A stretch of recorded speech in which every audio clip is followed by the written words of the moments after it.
We're at Delft, one of the leading tech incubators of Europe, and today we're hosting the kickoff of the DeepTech Alliance manufacturing program, a business creation program.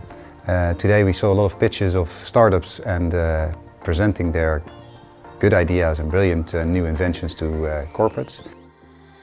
Well, I believe an initiative like DeepTech Alliance is super important because we need to find ways to grow and scale our tech champions in Europe in a more efficient way, so that they don't fly away and relocate to more attractive capital markets and scaling ecosystems.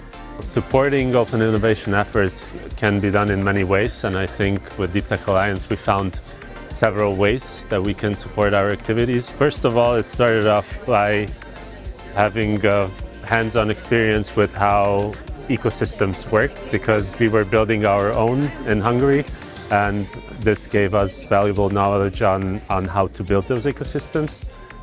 What I hope to gain from participating in the program is actual connections. I think that there is one thing of meeting in Zoom or Teams, but here you actually get the face-to-face. You get the feeling. And I also gain a lot of knowledge from the market, from the manufacturing space. So this is what I want to take home with me.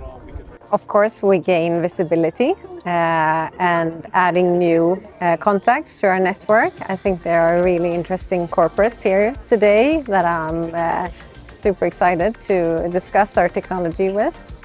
Yeah, so for what's coming up in DeepTech Alliance, I think it would be good to mention that we have a new business creation program coming up next year within buildings, smart construction, bringing together startups and corporates within that sector.